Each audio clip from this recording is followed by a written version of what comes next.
Bom dia, despertos. Rodolfo Camilo aqui com mais uma mensagem do Reino de Deus para você que decidiu despertar. Muitas vezes permitimos que situações e pessoas nos firam e tirem a nossa paz.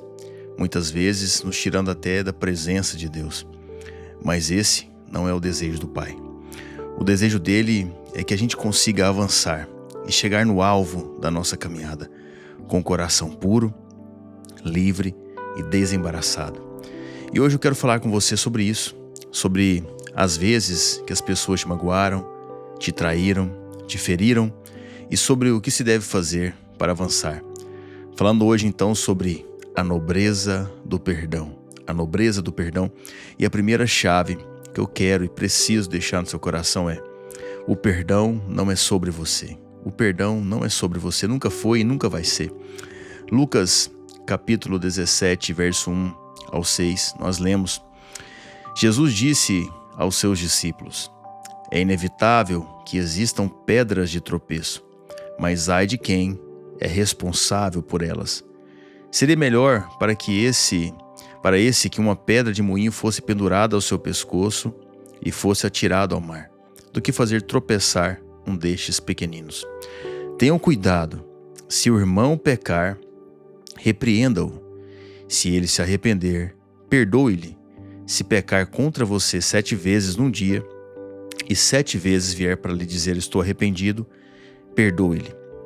Jesus estava ensinando os seus discípulos sobre os desafios da caminhada e disse que seria inevitável que algumas coisas acontecessem para os fazerem parar.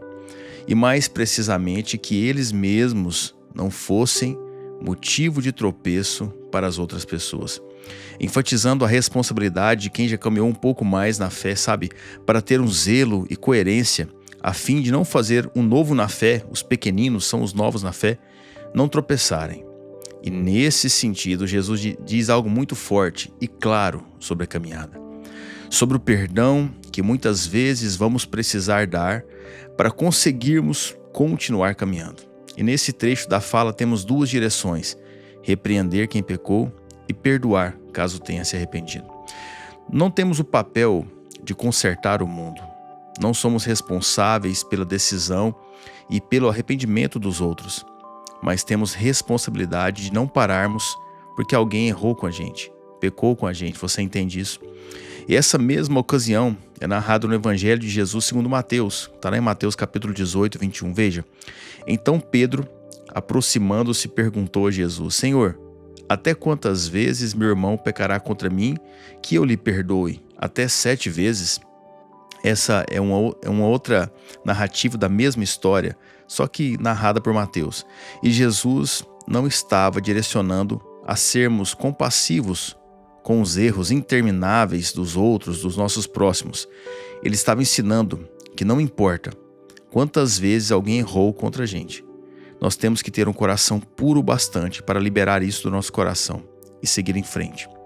Então, quando perdoamos, conseguimos seguir em frente, entendendo que o erro é de responsabilidade de quem errou, não nosso. A nossa jornada precisa continuar. A da outra pessoa já não sabemos, é com ela e Deus. Então, se alguém falhou, errou com você, te enganou, te traiu, não carregue esse peso. Siga em frente, porque o primeiro a ser beneficiado pelo perdão é quem perdoa, e não o perdoado. O primeiro a ser beneficiado pelo perdão é quem perdoa e não o perdoado. E era isso que Jesus queria ensinar. Olha, 70 vezes 7 era algo enigmaticamente falando, né?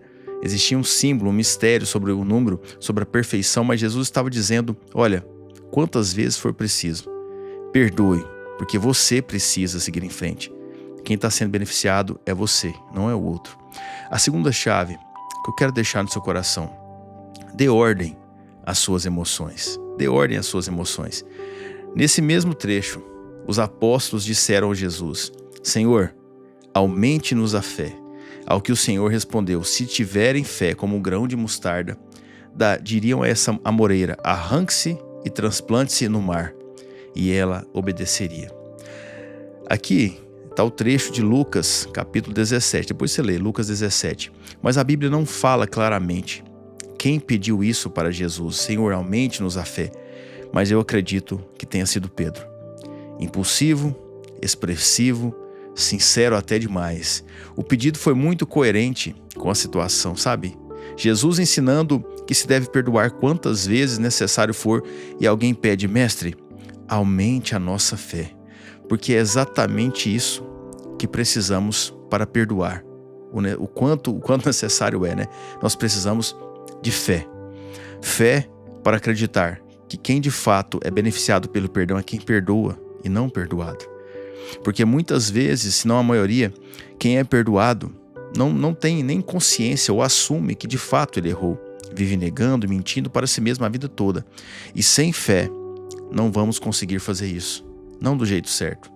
Naturalmente falando, sim, é possível abrir a boca e falar: eu te perdoo, mas se livrar do peso da mágoa, da raiva, da ira de quando se lembra daquilo, não é algo fácil e simples de se fazer de maneira natural. É preciso ter fé, uma fé sobrenatural para perdoar de fato. E foi isso que os apóstolos ali, ou Pedro, não sei, pediram para Jesus: aumente-nos a fé.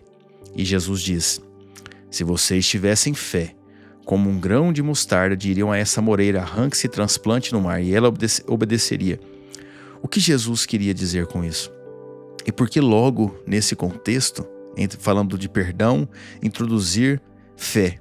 Porque o perdão, ele fere a alma, grava a memória e cria gatilhos nas emoções.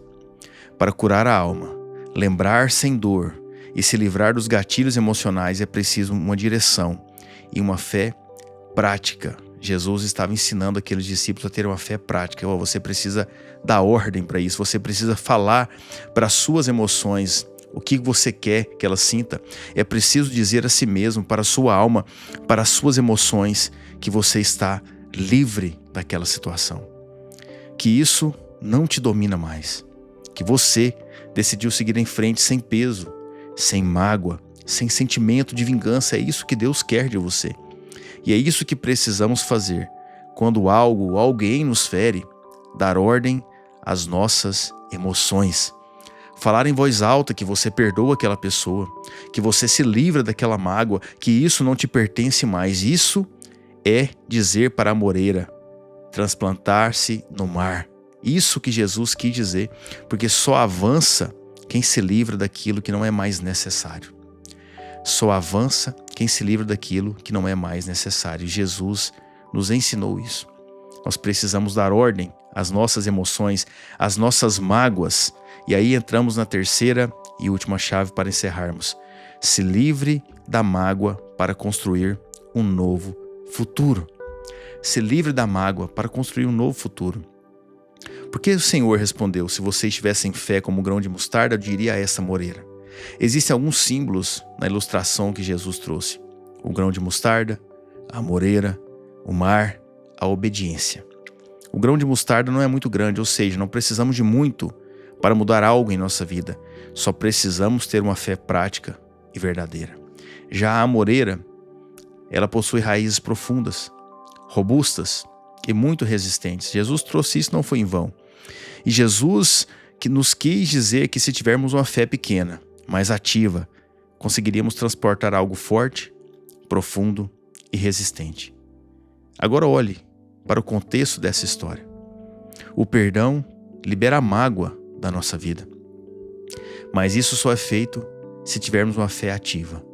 A moreira aqui, que Jesus disse, simboliza a mágoa. Algo que veio como de forma sutil, mas que se instalou na sua vida, criou raízes e agora ocupa um espaço grande e profundo na sua alma, na sua mente. Assim é a mágoa. Para transportarmos essa mágoa, essa amoreira para o mar do esquecimento aqui, nós precisamos dar uma ordem. Uma ordem. Você precisa acreditar e praticar o perdão. Sabe, não vai acontecer do dia para a noite, mas se você persistir, você vai se livrar disso. A mágoa é como um ferro de passar roupas ligado na tomada. Quando ligado na tomada, ele esquenta, ele queima, ele machuca. Perdoar, então, é tirar o ferro da tomada. Ele não vai esfriar na hora, vai levar um tempo. Mas se continuar fora da tomada, logo ele vai esfriar e não vai te queimar mais. Então faça uma análise da sua vida hoje. O que é que está aí dentro, que está ligado ainda na tomada? Qual mágoa ainda não foi liberada da sua vida? Dê ordem a essa raiz de amargura que se instalou aí dentro de você. Faça o que Jesus ordenou. Dê ordem e lance tudo isso no mar. E não se engane. Você não precisa conviver com quem te machucou. Isso não nos foi exigido. Até porque muitas pessoas perdem o céu por não blindarem aqui na terra as suas emoções e permitirem que outras pessoas continuem as ferindo, sabe, continuamente. Se livre disso. Mas perdoar também não é esquecer. É lembrar sem sentir dor. E isso vai acontecer com o tempo. Tira o ferro da tomada. Porque o perdão verdadeiro nos permite construir um novo futuro. E é isso que Deus tem para você. Um novo futuro, livre de mágoas, de traumas, de dores. Acredite, Deus está abrindo portas, as portas certas na sua vida, amém? Quero orar por você. Pai, em nome de Jesus, obrigado pelo teu amor, pela tua graça, pela tua bondade. Por essa pessoa que me escuta, Pai.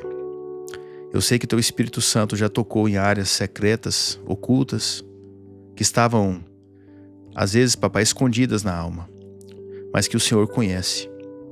E só o Senhor, papai, pode trazer a cura. Dê discernimento, dê força, dê graça, dê sabedoria para ela, Pai. Desligar esse ferro da tomada. Dê sabedoria para ela, Pai. Se livrar dessas mágoas, desses traumas, por menor que seja, papai. Se tem algo impedindo ela de construir um novo futuro no Senhor, dê sabedoria para ela hoje. Dê discernimento para ela dar ordem às suas emoções e lançar tudo isso no mar. Em nome de Jesus, amém?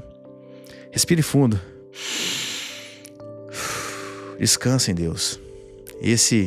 Essa é a leveza que o perdão traz para a sua vida.